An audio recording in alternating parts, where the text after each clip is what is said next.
You're tuned in to RBLR, the home of Tampa Bay's Reveler Sports.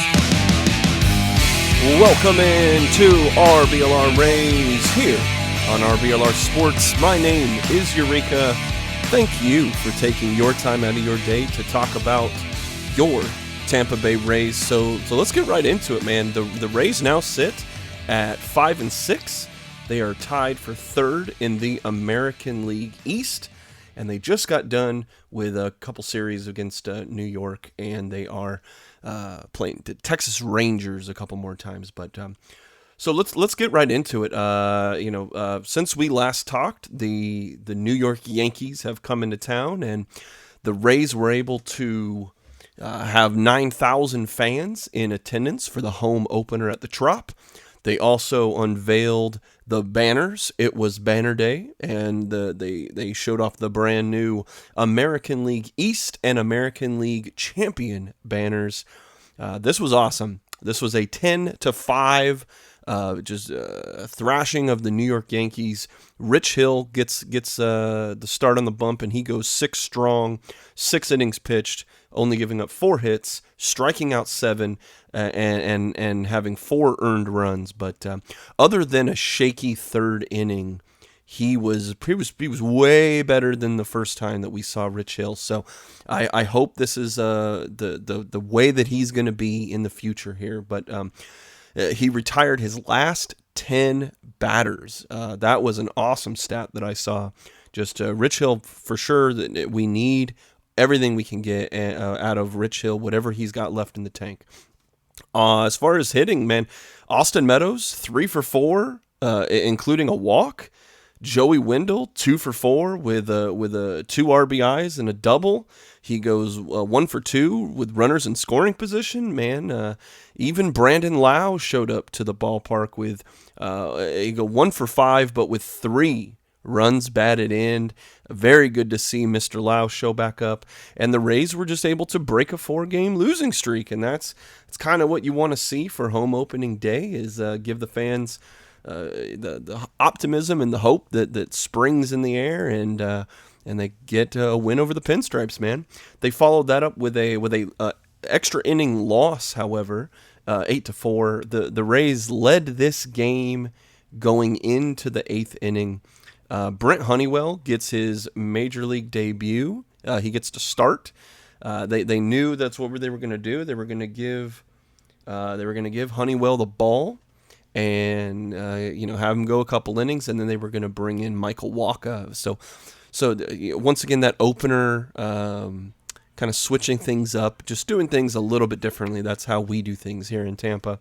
Honeywell, man, he does really well. He goes 2 innings pitched, no hits, and 2 strikeouts. So really, really, really good to see after all the medical history and the 4 different surgeries that Honeywell's had on his arm in the last recent history. So for him to get the ball, get his major league debut, his moment in the sun, or his moment in the dome, very nice to see. Wacha, kind of up and down, man. 4 innings pitched for him, 3 hits, 3 earned runs, and 5 strikeouts. So kind of, below average output so far from Wacha. But, he looked well but had a bad stat line. This one was just a bad stat line, and he gave up the 2-run lead that he had been inherited from Honeywell. But I think really the story here is the Yankees. The Yankees just came to play.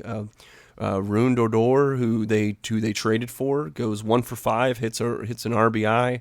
Gio Urshela, oh man, he's the hero for the Yankees in this game. He goes 4 for 5 with 3 runs batted in, and hits a pretty good home run off Michael Wacha. On the other side for the good guys, Mike Zunino makes an appearance, 2 for 4. 2 runs batted in, including that's a 2-run home run is what that was. And Randy Rosarena shows up with his own 2-run home run. It was his only hit of the day, but still, Randy's mash and taters, and that's good to see. But unfortunately, between Wacha kind of blowing the lead, and then Ryan Thompson The Rays battle back. They're leading the game going into the 8th inning. Ryan Thompson blows the save in the 8th, and the Yankees are able to put up multiple runs in extras. Extra innings is going to be one of those things. You start a guy on second, and if you get there, you're pretty much asking for trouble, and it's not good. So. That was it for the Yankees series. It was good to see them get a win on opening day, but follow that up with an extra innings loss. Then they were able to play the Texas Rangers, and the first game they played with them is a 1-0 victory. The main story, though, is Tyler Glasnow is pretty awesome at throwing baseballs, guys. He goes a career-high 14 strikeouts, getting the win. He's been phenomenal all year. He just hasn't picked up a decision, win or loss this year. He gets the dub here, though, striking out the side 3 separate times altogether, 7 2/3 innings, 2 hits, 1 walk, and 14 strikeouts. If you're looking deeper in the box score here, out of the 25 batters that he faced, 14 first pitch strikes. Awesome day here. And really both teams had it going on the hill, but only 6 hits combined between the Texas Rangers and the Rays. The Rays, of course, only getting 3 of those hits.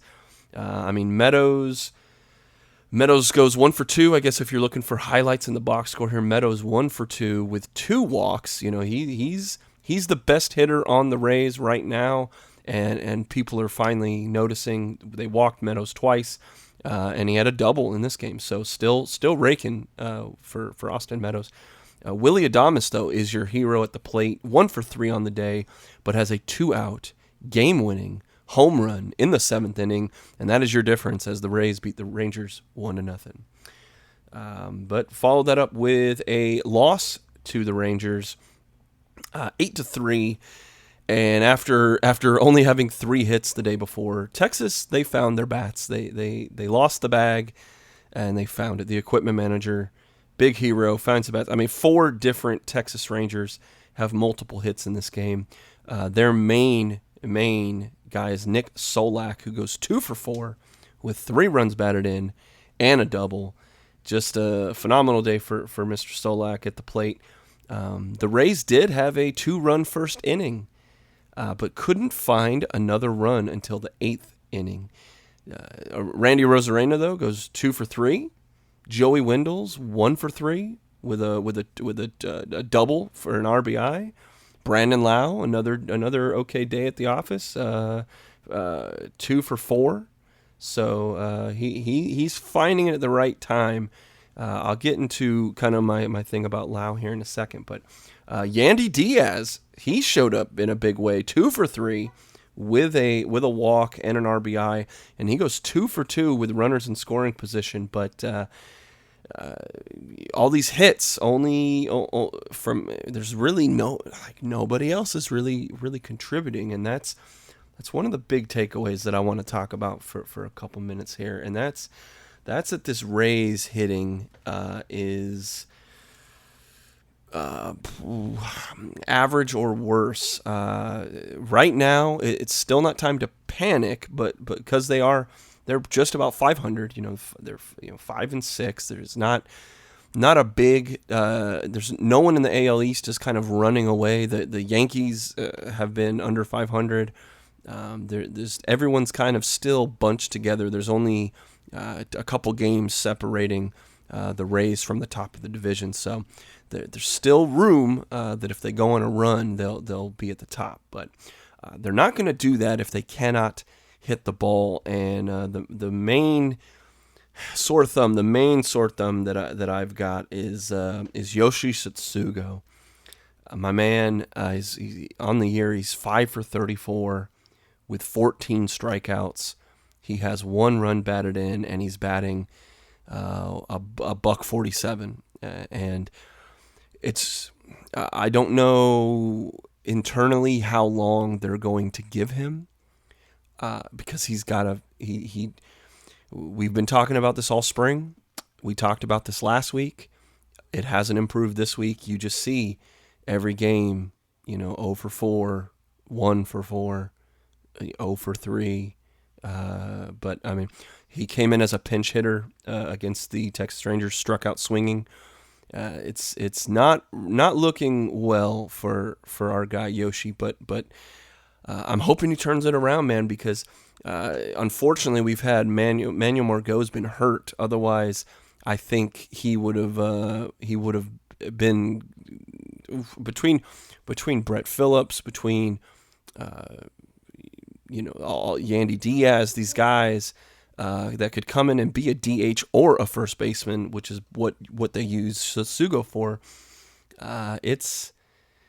It's getting to be now. I mean, shortened season last year plus this year and a weird off season. I mean, we made all these caveats and excuses kind of last week when we were talking about it, but now it's the second week in a row after a spring, and maybe he's going to get another couple weeks, maybe. As long as the Rays are winning, I think the leash. But if the Rays go on another 4-game, 3-game losing streak, there's going to be something. They moved him around. They tried Yoshi at the top of the order, but when you're batting $147 and you're not getting on base at all, you're going to start to go down, and maybe he's going to be in that 7 hole or the 8 hole, right?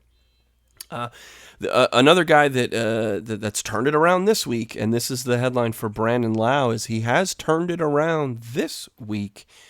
But overall, it's been pretty dismal. Even with strong outings against the Yankees and the Rangers, he's still only 7 for 36, 13 strikeouts, 3 RBIs on the whole year, and he's batting $194. But he did go 2 for 4 in the last game against Texas, and he did have a pretty good RBI against the Yankees. So, a good game, 3 runs batted in. So we're turning it around for Mr. Lau as he's learning that it is the regular season. He can turn it on again, man.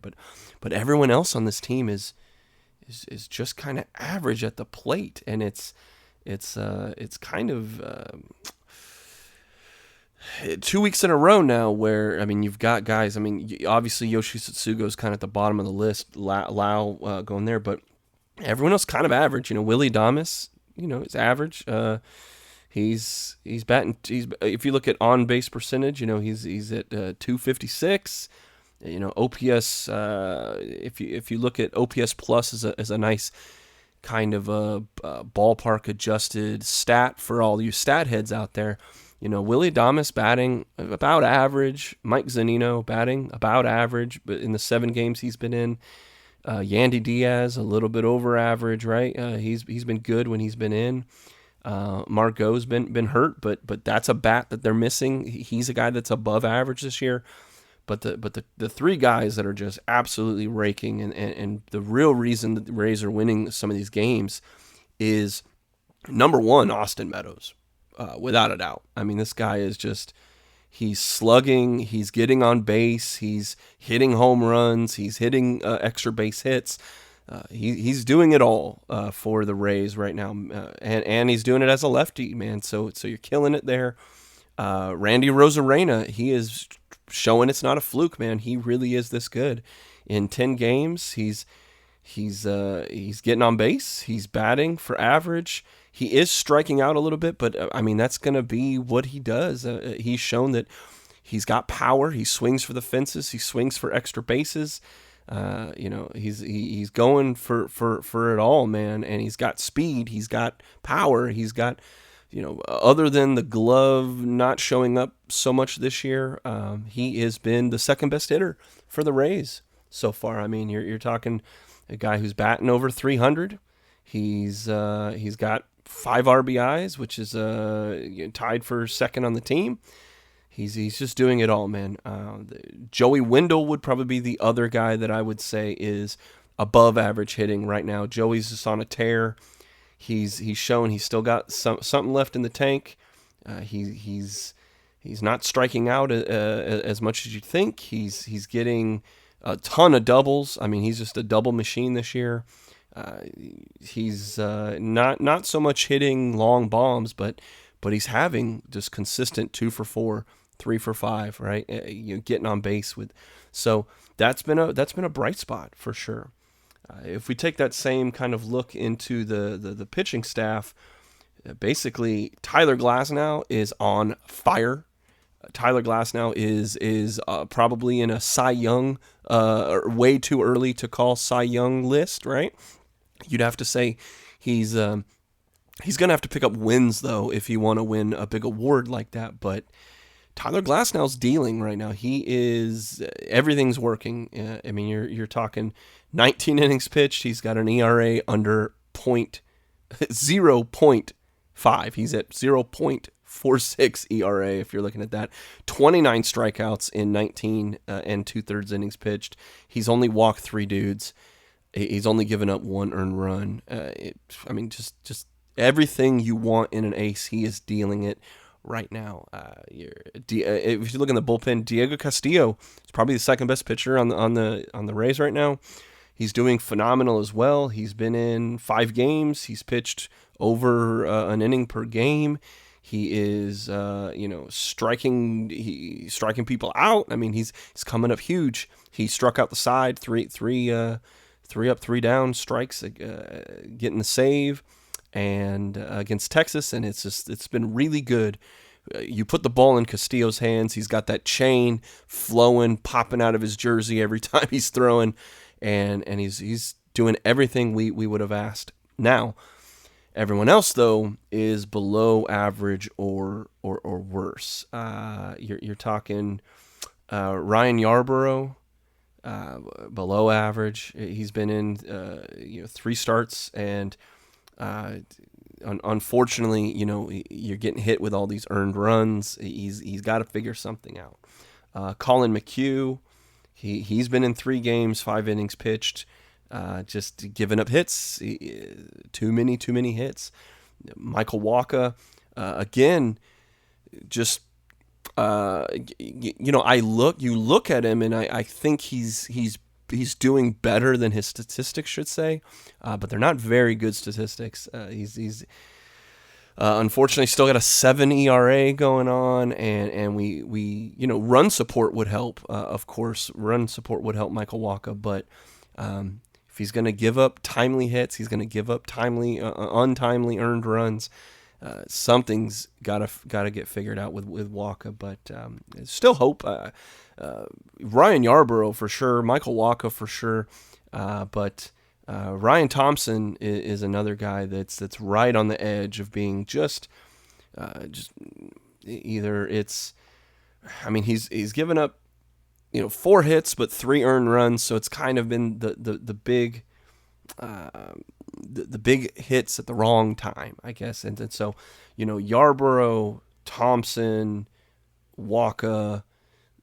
I'm not obviously we're not down and out on these guys. There's a ton of good things that we've seen either in the past or from this young season so far, but unfortunately these guys got to figure it out, man. Unfortunately too, this week Pete Fairbanks was placed on the injury list, and he might be out a month. So when you're talking these questions that still need to be answered and kind of bad statistics that we're seeing so far in this very young, just getting started season, you definitely don't want a guy like Fairbanks, who's again supposed to be one of these guys that's killing it for you, and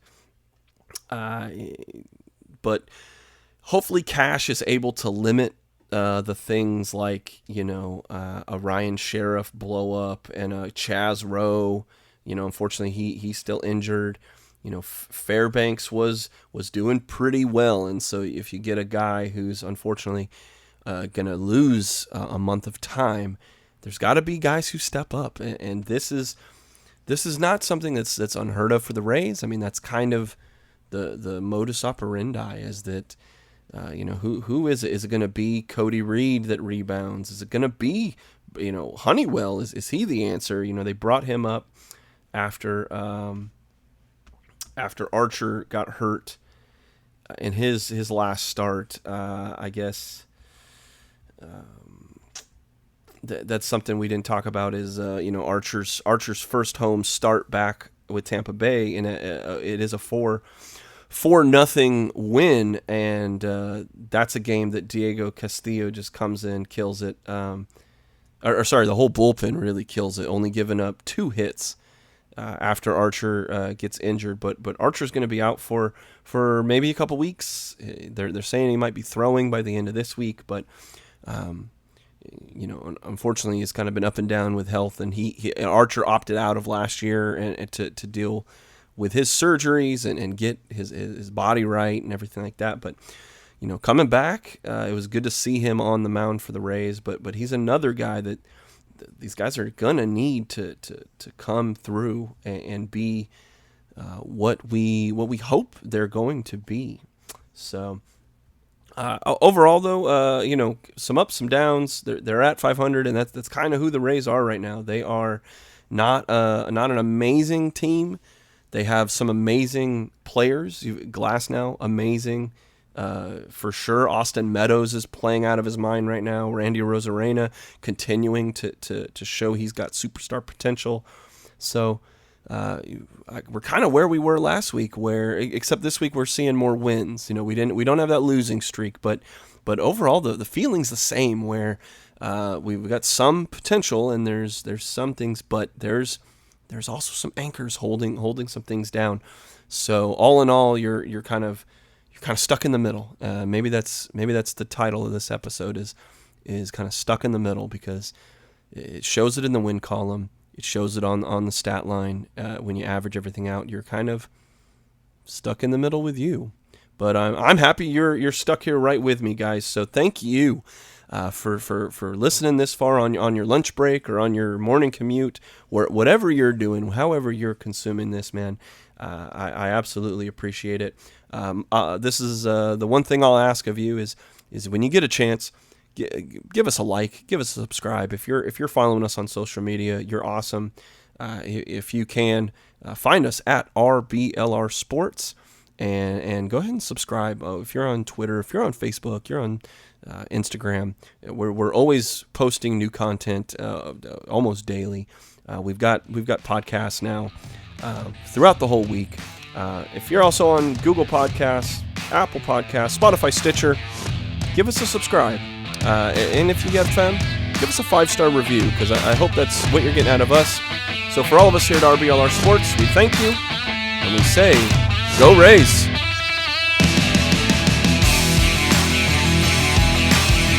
Thank you for tuning into this presentation by RBLR Sports. On your way out of the stadium, please remember to like and subscribe.